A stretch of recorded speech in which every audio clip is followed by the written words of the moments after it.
तो जो बोलती है कि मैं कितना बेवकूफ थी, मैंने तुम्हें अपना इंट्रोडक्शन नहीं दिया। मेरा नाम सोयू जू है। मैं मैंग्यूमसन मैनर के लॉर्ड की ग्रैंड डॉटर हूँ। मेरा मतलब डिंग डोंग मारना नहीं था, लेकिन इस क्षेत्र में हर कोई जानता है कि मैं कौन हूँ। और हमारा इस को देख के अपने मन में कहता है कि वो बहुत सुंदर है, वो सच में ग्लो कर रही है। और उन दोनों को पीछे से देखते हुए हमारा अपने मन में कहता है कि इसमें कोई आश्चर्य की बात नहीं है कि वो दोनों इसे प्रभावित करने के लिए इतने बेताब थे। इतना ही नहीं, वो मयूंगसन मैनर की ग्रैंड डॉटर भी है, योंगहो में सबसे वेल्थिएस्ट स्टेट है। और ये टकला भी शर्मा रहा होता है उसको देख के। हमारा से ये देख के अपने मन में कहता है कि इस एरिया पर डोमिनेट करने के लिए अकेले उसका नाम ही पर्याप्त है, हालांकि मैं नहीं। और हमारा से उससे कहता है कि म्योंगसन में मैनर की ग्रैंड डॉटर को यहाँ क्या लाता है। तो जो बोलती है कि तुम देखो, तुम दोनों जैसे मास्टर को देखकर क्यूरियोसिटी बढ़ गया, इससे मुझे तुमको और बेहतर तरीके से जानने की इच्छा होती है। तो हमारा हमसे कहता है कि हम उतने अच्छे नहीं है जितने तुम सोचती हो। तो जो बोलती है, पर्सन जितना ज्यादा पावरफुल होगा, किनारों पर वे जितने ज्यादा खुरदरे होते हैं। तो ये सुन के हमारा हमसे अपने मन में कहता है कि वो सच में चार्मिंग तो है। तो जो बोलती है, तुम यहाँ के नहीं लगते, और तुमको पहनावे और उच्चारण के आधार पर ऐसा नहीं लगता कि तुम मैदान इलाके से हो। तुम कहाँ से हो? हमारा हमसे अपने मन में कहता है, उसे तो ये भी संदेह नहीं कि हम डेमन कल्ट से हो सकते हैं।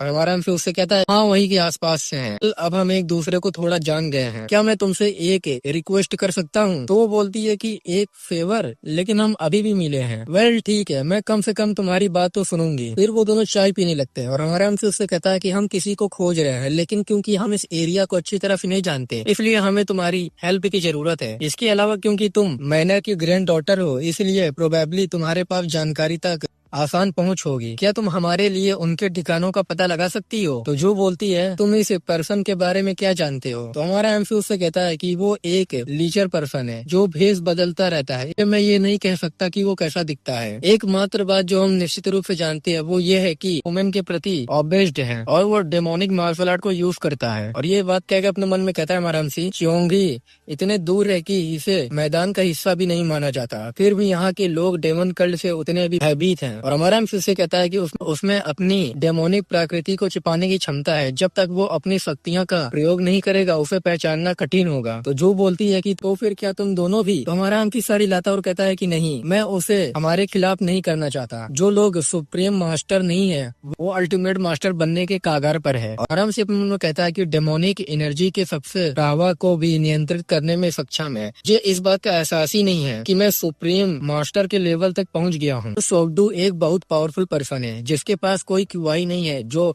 डेमन कल्ट में शामिल है। तो जो बोलती है कि ठीक है, अगर मैं तुम्हारे लिए ये उपकार कर सकूं, बदले में तुम दोनों मेरे लिए क्या कर सकते हो? ये बात सुन के हमारा आंसी कहता है कि मुझे लगता है कि कुछ गलत फहमी हो गई है। यह सच में एक एहसान से ज्यादा प्रस्ताव है। इमेजिन करो, एक सैनिक एक खतरनाक डेमन वॉरियर को पकड़ता है मैनर लॉर्ड की मदद से। क्या ये ऐसा करने के लिए पर्याप्त रीजन नहीं है? और अपने मन में कहता है कि मुझे माफ करना, लेकिन मैं तुमको यहाँ कंट्रोल नहीं करने दूंगा। अगर तुम मुझे प्रस्ताव नहीं दोगे तो मैं कहीं और चला जाऊंगा। तो मुस्कुराते हुए जू कहती है, ठीक है, मैं तुम्हारी मदद करूंगी। और हमारा एमसी ये सुन के अपने मन में कहता है कि क्या ऐसा है? तो फिर मुझे देखना है कि क्या मैं उसे थोड़ा और आगे ढकेल सकता हूँ। तो हमारा एमसी उससे कहता है, तो क्या तुम दो और चीजों में हमारी मदद कर सकती हो? हमें रहने के लिए जगह और भरपूर भोजन की जरूरत है। क्या ये पॉसिबल होगा? तो वो बोलती है कि ये इनफ नहीं होगा। मैं ये सुनिश्चित करूंगी कि आपके पास यात्रा के लिए पर्याप्त वेल्थ हो, अदरवाइज सूचना तक निरंतर पहुँच हो, और आसपास के एरियाज को सराउंडेड करना। मैं तुम्हारी मदद करूंगी, बदले में मुझसे प्रॉमिस करो कि इस लीचर को पकड़ने के बाद तुम फिर फैनर लॉर्ड में रुकोगे। मेरी एकमात्र शर्त है। तुम्हारा एमसी ये सुन के अपने मन में कहता है कि का मतलब उसके सौंपे गए कर्तव्यों से कुछ संबंध है,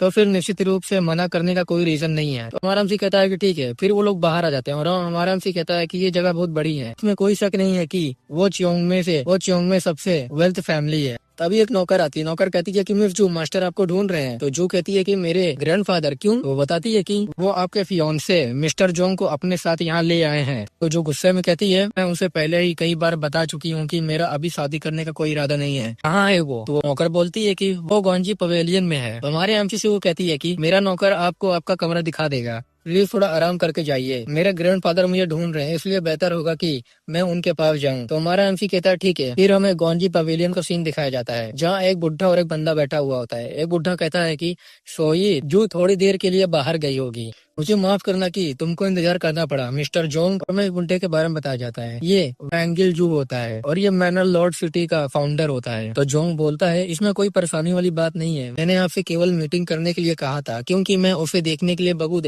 क्यूरियस था सर। तभी वहाँ जू आती है और कहती है कि अगर मुझे पता होता कि तुम यहाँ हो तो मैं और जल्दी आ जाती। तो वो बुढ़ा बोलता है कि तुम वहाँ हो ग्रैंड डॉटर, जल्दी आओ इधर। तो जू जोंग से कहती है मुझे उम्मीद नहीं थी कि तुम इस तरह आओगे। को देख के ये भी थोड़ा मदहोश हो जाता है और कहता है कि मुझे माफ करना मिस, मैं सच में तुम्हें देखना चाहता था। तो उसका ग्रैंडफादर बोलता है कि यही एकमात्र रीजन नहीं है, मिस्टर जोंग ने मेरे लिए कुछ काम निपटा दिए और वापस आते समय हम एक दूसरे से टकराए। आओ बैठो इधर। सीन शिफ्ट होकर हमारे एमसी का दिखाया जाता है, जहाँ हमारा एमसी कहता है कि हाँ आखिरकार मैं इसका यूज कैसे कर सकता हूँ। मैं कुछ समय तक इस सही टेक्निक के विचार से इतना प्रभावित रहा, मैं प्रैक्टिस करना भूल गया। ये क्या है और 4.5x स्पीड का क्या मतलब है? तभी सीओ2 कहता है आप क्या सोच रहे हैं बॉस? तो हमारा एमसी कहता है कि कुछ भी नहीं, तुम दरवाजे के पास खड़े होकर क्या बातें सुन रहे हो? तो वो बोलता है कि हर कोई मिस जू के फियांसे के बारे में बात कर रहा है, बस ये जानने को उत्सुक था कि वो क्या कह रहे हैं। मुझे लगता है कि उसका नाम मिस्टर जोंग है, हर कोई उस पर नजर डालेगा। क्या आप भी उससे मिलना चाहते हैं बॉस? तो हमारा एमसी कहता है कि मैं उसे क्यों देखना चाहूंगा? तो सीओ2 कहता है कि मुझे पता था आप ऐसा कहेंगे। वो कहते हैं कि वो माउंट हुआ सेक्ट से है, लेकिन मैं शर्त लगाता हूँ कि वो कोई अच्छा फाइटर नहीं है। ये बात सुन के हमारा एमसी चौंक जाता है और उससे कहता है माउंट हुआ? क्या तुमने अभी कहा कि वो माउंट हुआ सेक्ट से है? तो सीओ2 कहता है कि हाँ यही मैंने कहा है। तो हमारा एमसी गुस्सा आ जाता है ये सुन के और कहता है कि चलो चले। तो वही बोलता है कि क्या? तो हमारा एमसी कहता है कि मैं उस आदमी को देखना चाहता हूँ। फिर हमें ये तीनों को दिखाया जाता है। बुढ़ा बोलता है कि अब मैं तुम दोनों को ठीक से इंट्रोडक्शन करवा देता हूँ। मिस्टर जोंग माउंट हुआ सेक्ट के पावरफुल फैमिली के डिसाइपल है, वो लॉयल और फेटफुल है। इसके अलावा वो एक सम्मानित मार्शल आर्ट मास्टर भी है। तो जो बोलती है कि बहुत इम्प्रेसिव है, लेकिन जो मैंने सुना है कि उसके आधार पर उसने अपनी लापरवाही और अधीरता के कारण बहुत सारी समस्याएं पैदा कर दी है। मोreover उनके बारे में कई अफवाहें हैं कि उन्हें महिलाओं से बहुत ज्यादा लगाव था। तो बुढ़ा कहता है कि जो मुझे तुमको ये बताते हुए खेद है, लेकिन हीरोज और वॉरियर हमेशा महिलाओं से घिरे रहते हैं जब तक वो आनंद लेते हैं और तुम्हारे साथ बुरा व्यवहार नहीं करते हैं। ये कोई बड़ी बात नहीं है। जोंग बोलता है कि मैं देख रहा हूँ कि मेरा बिहेवियर बेकार है। मिस जू ऐसी अफवाहें फैलाई है जो आपको परेशान करती है। इस संबंध में चिंता की कोई बात नहीं होगी, मैं अपनी फैमिली की कसम खा के कहता हूँ। और हम देखते हैं कि वहाँ बहुत भीड़ लगी होती है, हमारे एमसी भी वहीं खड़ा होता है। जोंग बोलता है कि वैसे क्या ये सब लोग मुझे देखने आए हैं? तो जू बोलती है कि तुम्हारे फादर का हेल्थ कैसा है, क्या उनकी तबीयत में कोई सुधार हुआ है? तो जोंग बोलता है कि हाँ, हालांकि उसे पूरी तरह से ठीक होने में अभी भी कुछ समय लगेगा। तो बुढ़ा बोलता है क्या? लेकिन मुझे कुछ महीने पहले उनका एक पत्र मिला था, उन्होंने कहा कि वो जल्द ही ठीक हो जाएंगे। तो जियोंग बोलता है कि हाँ ये सही है, मुझे यकीन है कि वो ठीक हो जाएगा। जो मुझे डर है कि अचानक आ जाने से मैंने आपको अनकंफर्टेबल कर दिया है, बेहतर होगा कि मैं अभी चला जाऊं। तो बुढ़ा बोलता है कि आप कहाँ जा रहे हैं मिस्टर जोंग? तो जोंग बोलता है कि कुछ इम्पोर्टेंट काम अभी भी आया है। हमारा एमसी सीओ2 से कहता है वो सच में माउंट हुआ सेक्ट से है? तो सीओ2 कहता है कि जाहिर है, क्यों? तो हमारा एमसी कहता है मैंने पहले कहा था कि अगर तुम मुगी इम से टकरा गए तुम निश्चित रूप से उसे पहचान लोगे, है ना? तो वो बोलता है कि हाँ मैं उसे कैसे भूल सकता हूँ। तो हमारा एमसी कहता है कि ओ सच में? ऐसा लगता है कि जैसे वो सच में मौजूद है। फिर सिस्टम पे नोटिफिकेशन आता है और उसका असली नाम दिखाया जाता है मुगी इम, फर्स्ट डिसाइपल एल्डर बेक्योंग का। Health 4 lakh, internal energy 1,20,000, combat power 16,80,000। और अपने मन में कह रहा होता है हमारा एमसी शायद असली जोंग पहले ही मारा जा चुका है और मुगी ने उसका शरीर चुरा लिया है। मैं जानता था कि वो पावरफुल है, लेकिन मुझे ये उम्मीद नहीं थी कि उसमें 16,80,000 की कॉम्बैक्ट पावर होगी। और वो बूस्ट चीज क्या है? मैं उनकी इस एडिशनल एबिलिटी को लेकर थोड़ा चिंतित हूँ, लेकिन मुझे उसे हराने के लिए कोई परेशानी नहीं होगी। जू के पास मेरे लिए 2 मिशन है, अगर मैं उसे लड़ते समय डेमोनिक आर्ट का यूज करूँ क्या मिशन गायब हो जाएगा? अब मुझे पता चल गया है कि वो कौन है, शायद मुझे बस उसका पीछा करना चाहिए और बाद में उसे बाहर ले जाना चाहिए, तभी वो भी नोटिस कर लेता है। और हमारा एमसी कहता है कि क्या उसने कुछ नोटिस किया? सीओ2 कहता है क्या आपको लगता है कि वो वही है बॉस? और जो से चिल्ला के कहता है अगर मैं उसे देखूं तो तुरंत पहचान लूंगा, लेकिन वो नहीं है बॉस, मैं कसम खाता हूँ। तो हमारा एमसी अपने मन में कहता है कि ये पागल सीओ2। जोंग कहता है वो दोनों निश्चित रूप से अलग हैं। तो जू कहती है कि वो मेरे मेहमान हैं। तो जू कहता है गेस्ट, आप यहाँ चियोंग में उनके जैसे वॉरियर अक्सर नहीं दिखते हैं। तो जू कहती है क्या वे आपको इतने पावरफुल लगते हैं मिस्टर जोंग? तो ये बोलता है कि मेरा ये मतलब नहीं है। और हमारे एमसी के पास आता है और कहता है कि क्या ये सही नहीं है जेंटलमैन? तो सीओ2 कहता है कि खैर हम कुछ खास किस्म के हैं। मिस जू हमारी मार्शल आर्ट स्किल से इतनी प्रभावित हुई कि उन्होंने हमें यहाँ इनवाइट किया। तो ये बोलता है कि सच में? हमारा एमसी अपने मन में कहता है कि वो ये जानने का प्रयास कर रहा है कि हम किस प्रकार की मार्शल आर्ट स्किल का यूज करते हैं। कोई फर्क नहीं पड़ता इससे, मैं पहले से ही एक गैर डेमोनिक क्यूआई टेक्निक का यूज कर रहा हूँ। जू कहती है जोंग से तुम कितने बेकार हो, तुमको क्या लगता है तुम मेरे मेहमानों के साथ क्या कर रहे हो? तो जोंग कहता है कि मुझे माफ कर दीजिए मिस जू, मैं तो बस उनका अभिवादन करना चाहता था और देखो कि वो कैसे हैं, मुझे माफ करना जेंटलमैन। तो सियोक-डू कहता है कि ये सब ठीक है। तो जोंग कहता है कि खैर मुझे अब चलना चाहिए। तो हमारा हमसे उससे कहता है कि मुझे ये कमीना पसंद नहीं है और उसके सामने आ जाता है और कहता है कि क्या तुम्हें सच में उम्मीद नहीं थी कि हम तुम्हें ढूंढ लेंगे। और वो भी ये सुनकर चौंक जाता है और हमारा हमसे कहता है कि क्या तुमने सोचा था कि तुम हमेशा के लिए छिपे रह सकते हो? क्या तुम केवल अपनी डेमोनिक स्वभाव को छुपाकर और कोई और होने का दिखावा करके ऐसा कर सकते हो? तो वो बोलता है कि तुम किस बारे में बात कर रहे हो? तुम्हारा हमसे कहता है कि तुम्हें ज्यादा सावधान रहना चाहिए था, तुम अधिकतर लोगों को मूर्ख बनाने में एबल हो सकते हो। और हमारा हमसे अपने स्वर्ण निकालने लगता है और कहता है कि लेकिन तुम चाहे जो भी करो तुम मुझसे चुप नहीं सकते। सिस्टम पे नोटिफिकेशन आती है, गोल्डन अपॉर्चुनिटी, आपने मूगी का वीकनेस ढूंढ लिया है, आप कैसे रिस्पॉन्ड करेंगे? मिशन नोटिस विंडो एक्टिवेट और 3 ऑप्शन दिया हुआ होता है। कैमोफ्लैग नहीं सीख सकते जब तक आप मूगी इम पर कब्जा नहीं कर लेते। दूसरा, और अगर तुम इस सिचुएशन में डेमोनिक मार्शल आर्ट का यूज करते हो तो तुम जो से मिशन स्वीकार नहीं कर सकते। तीसरा, अगर आपके कार्यों के परिणाम किसी भी नॉर्मल मार्शल आर्ट वॉरियर की जान जाती है तो आप जो से मिशन एक्सेप्ट नहीं कर सकते। वार्निंग, जो अगर मूगी इम डेमोनिक मार्शल आर्ट का यूज नहीं करता है तो आपको मार्शल आर्ट की दुनिया का दुश्मन करार दिया जाएगा। अगर सोगडू मर गया तो आप इस मिशन में असफल हो जाएंगे। तो हमारा हमसे कहता है कि इन्फॉर्मेशन वार्निंग, क्या इस मिशन में कोई शर्तें हैं? ऐसा लगता है कि मुझे डेमोनिक मार्शल आर्ट का यूज करने से बचना होगा। ऐसे मिशन को छोड़ने की जरूरत नहीं है जिसमें संभावित पुरस्कार हो, मैं बस केयरफुल रहूंगा। तभी हमारा एमसी एनिमी को अप्रोच करने का ऑप्शन चुन लेता है और नॉर्थ साइड चला जाता है और हमारा एमसी उसके पीछे चला आता है और उस पर अटैक करता है, लेकिन वो भी कोई टेक्निक का यूज करके हमारे एमसी को अटैक को डॉज कर लेता है। लेकिन फिर भी हमारे एमसी का अटैक इतना पावरफुल होता है जिससे उसका हेल्थ और इंटरनल एनर्जी कम हो जाती है। ये देखिए हमारा एमसी कहता है कि उसने क्यूआई फॉर्सिबल यूज किया, मेरी तलवार उसे भेदने से पहले ही उछल गई, मैं उसे कमजोर करने की आशा कर रहा था। तो लोग कह रहे होते हैं कि वो लड़ रहे हैं, उस आदमी ने अभी अभी मिस्टर जोंग पर हमला किया, भागो यहाँ से, यहाँ रहना बहुत खतरनाक है। हमारा एमसी कहता है कि इससे कोई फर्क नहीं पड़ता। अभी सिस्टम पे धड़ाधड़ नोटिफिकेशन आती है, बुल्स आई, आपने मुगी इम को 40,000 से ज्यादा की डैमेज पहुंचाई है,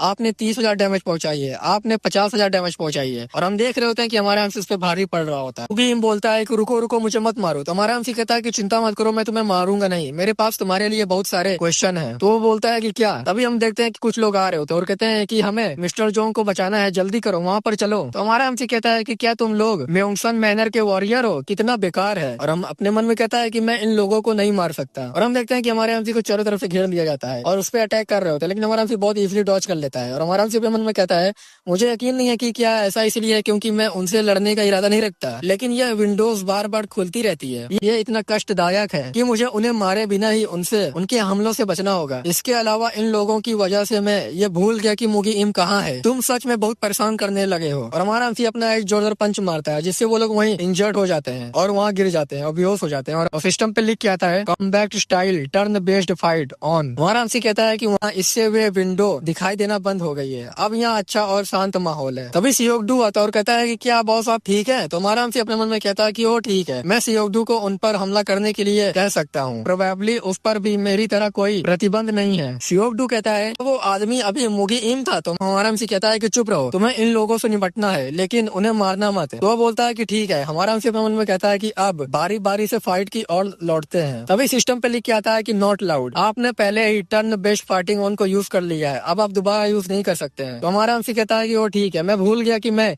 जब चाहूँ तब कॉम्बैट स्टाइल को नहीं बदल सकता, आज कुछ भी ठीक नहीं चल रहा है, मैं सिमुलेशन मोड में लोगों के स्टेट्स नहीं जांच सकता, लगता है मुझे इस भीड़ में खुद ही उसे खोजना पड़ेगा, मुझे पूरी उम्मीद है कि वो भाग नहीं पाएगा। क्या वो कार्य है जो क्षमता को बढ़ाता है? ये एजेंट एब्जॉर्प्शन, ये एक प्रकार की डेमोनिक मार्शल आर्ट टेक्निक है जो दूसरों के बॉडी को एनालाइज कर लेती है। मुगी इम निसंदेह इसका प्रयोग उन्होंने खुद को ठीक करने के लिए किया और वो इधर उधर देखने लगता है और कहता है कि वो कहाँ छिपा है, उसने अपना भेष बदल लिया है और मैं लोगों की स्टेट्स विंडो नहीं देख सकता। अभी एक बुड्ढे को हमारा एमसी देखता है, वो बुड्ढा कहता है कि अरे यहाँ और भी बॉडी है, और लोग कह रहे होते हैं कि वॉरियर वो उस रास्ता गया, वो महिला की ओर। तो हमारा एमसी सुन लेता है, तो वो बुड्ढे के पास आता है और हमारा एमसी कहता है कि कहाँ? तो वो बोलता है कि वो उस तरफ। तभी कहता है कि सच में कहाँ? तभी हम देखते हैं कि सिस्टम से वही फैम्पटन निकलता है और फैम्पटन वहाँ से जंप करता है। तो हमारा एमसी कहता है कि लेकिन क्यों? तभी हमारा एमसी पे वो बुड्ढा अटैक करता है, लेकिन हमारा एमसी इसको डॉज करके उड़ जाता है आसमान सामान में और कहता है कि मुगी तुम बास्टर्ड, मैं सोच रहा था कि शायद उसने एक बूढ़े आदमी का वेश धारण कर लिया है, तुम्हें क्या लगता है कि तुम कहाँ जा रहे हो? तभी देखता है कि वहाँ कोई नहीं रहता और कहता है कि अरे क्या उसने फिर अपना रूप बदल लिया, और भाग कर जाने लगता है और ढूंढने लगता है और कहता है कि ये उसे ढूंढने के लिए सबसे खराब जगह है। तभी वहाँ रुक जाता है और हमारा एमसी एक लड़की के पास आता है और कहता है कि क्या तुमने उसे देखा? तो वो बोलती है कि नहीं सर। तो हमारा एमसी उसका हाथ पकड़ लेता है और अपने मन में कहता है वो नहीं है, उसने डेमोनिक मार्शल आर्ट नहीं सीखी है और मैं उसकी नस देख कर बता सकता हूँ कि उसमें कोई क्यूआई नहीं है। फिर वो लड़की कहती है कि तुम क्या कर रहे हो? हमारा एमसी इधर उधर देख रहा होता है और कहता है कि मोगी इम कहाँ है? तभी फिर से फैंटम निकलता है और हमारा एमसी अपना एक स्लैश मारता है जिससे एक बंदा वही मर जाता है। हमारा एमसी भी उससे घायल हो जाता है। हमारा एमसी कहता है क्या ये मेरे पीछे वाली औरत नहीं थी? तो फिर आखिर मुझ पर हमला किसने किया? और वो सोचने लगता है रुको, क्या वो बच्चा था जिसे वो पकड़ी हुई थी? अरे क्या वो कैमोफ्लैग के साथ ऐसा कर सकता है? ओ गॉड डैम इट, मैं उसे इस तरह कभी नहीं पकड़ पाऊंगा। तभी वो बुढ़ा आ जाता है और कहता है कि तुरंत हमला करना बंद करो, बैठ जाओ, और मेरा मतलब है मैक्सिमम मैनर के सभी लोग सिर्फ वॉरियर नहीं है। और एक से पूछता है मुझे बताओ कैप्टन, क्या सच में हमारे बीच एक डेमन वॉरियर है? तो वो कैप्टन बोलता है कि हाँ सर, हम महिलाओं और बच्चों के मृत अवस्था में पाते रहते हैं जिनका एसेंस चूस लिया गया है। तो टकला बोलता है कि जो क्या तुमने यंग कहा, क्या तुम एक ऐसे लीचर की तलाश में हो जो अपना भेष बदल सके? तो जू कहती है कि हाँ ग्रैंडफादर, जब हम पहली बार मिले थे तो उन्होंने मुझे यही बताया था। तो बुढ़ा कहता है कि मिस्टर जोंग के बारे में क्या, वो कहाँ है? तो कैप्टन कहता है कि सर उस आदमी के साथ फाइट के दौरान वो गायब हो गया, हालांकि मुझे नहीं लगता कि वो मिस्टर जोंग थे। तभी हमारे एमसी बाकी सभी को आवाज आता है तुम कौन हो? मैं कौन हूँ? तुम कौन हो? हमारा एमसी कुछ देखता है और कहता है कि यहाँ क्या चल रहा है। तभी हम देखते हैं कि सियोगडू दो होते हैं।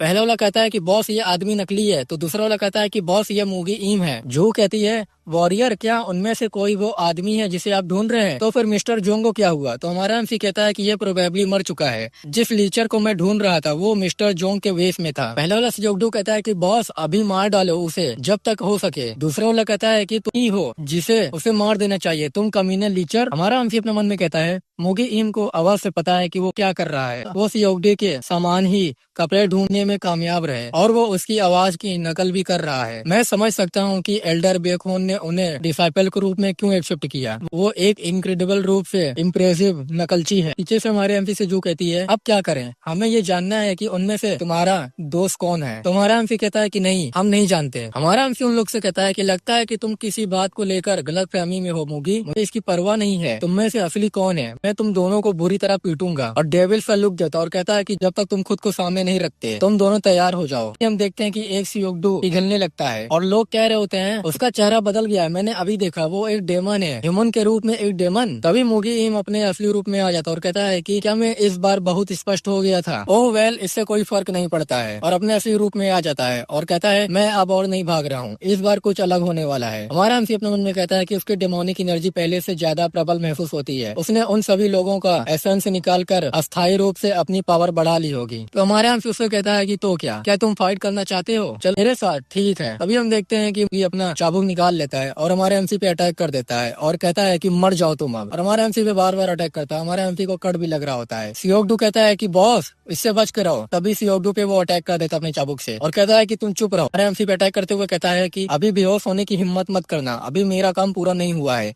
एक बार तुम गिर जाओ तो मैं तुम्हारी आंखें निकाल लूंगा और अपने बॉडी के त्वचा को टुकड़े टुकड़े करके अलग कर लूंगा। और हम दिखाया जाता है कि हमारे एमसी को कुछ भी घंटा फर्क नहीं हुआ होता है। हमारा एमसी कहता है कि ये बहुत बेकार है, तो वो भी चौंक जाता है। हमारा एमसी कहता है मुझे मत बताओ क्या ये सब कुछ है तुम्हारे पास? तो वो गुस्सा आ जाता है, हमारे एमसी पे अटैक कर देता है और पीछे से कुछ गार्ड कहते हैं ये डेमोनिक एनर्जी है, वो एक डेमन वॉरियर है। तभी सिस्टम पर नोटिफिकेशन आता है आपने मिशन रिक्वायरमेंट को कंप्लीट कर लिया है, अब आप कैप्चर कर सकते हैं मुगी ईम को। तो हमारे एमसी अपने मन में कहता है अब मैं तुम्हें पकड़ चुका हूँ फॉरवर्ड कर चले। तभी हमारा एमसी उसका सर पकड़ लेता है और कहता है अब मेरी पारी है बेवकूफ, और पहले मुझे एक बार तुम्हें मारने दो। और हमारा एमसी उसको झापड़ मारता है, फिर से हमारा एमसी उसको झापड़ मारता है और मारने ही लगता है और कहता है और फिर ये लो ये लो ये लो ये लो ये लो, और उसको मार मार कर सुअर बना देता है। और वो बंदा कहता है कि यहीं रुक जाओ। तो हमारा एमसी कहता है कि अब अपने आप को तैयार रखो क्योंकि मैं अभी शुरुआत कर रहा हूँ, मैं तुम्हारे चेहरे की एक एक हड्डी को तोड़ दूंगा। ठीक है चलो ऐसा करते हैं। फिर हमारा एमसी उसको बहुत मारता है। फिर हमें कुछ देर बाद का सीन दिखाया जाता है जब हमारा एमसी उसको बांध के रखा हुआ होता है और हमारा एमसी कहता है कि अच्छा क्या उसने अभी तक कुछ नहीं कहा? तो सियोगडू कहता है कि वो टफ है बॉस, उसने मुझे धमकी भी दी। और सियोगडू पे थूक देता है मुगी ईम और कहता है कि जब मैं यहाँ से निकल जाऊंगा तो तुम पहले पर्सन होगे जिसे मैं मारूंगा। तो सियोगडू कहता है कि तुम छोटे कमीने। तो मुगी ईम बोलता है कि तुम शौकिया लोगों को मुझसे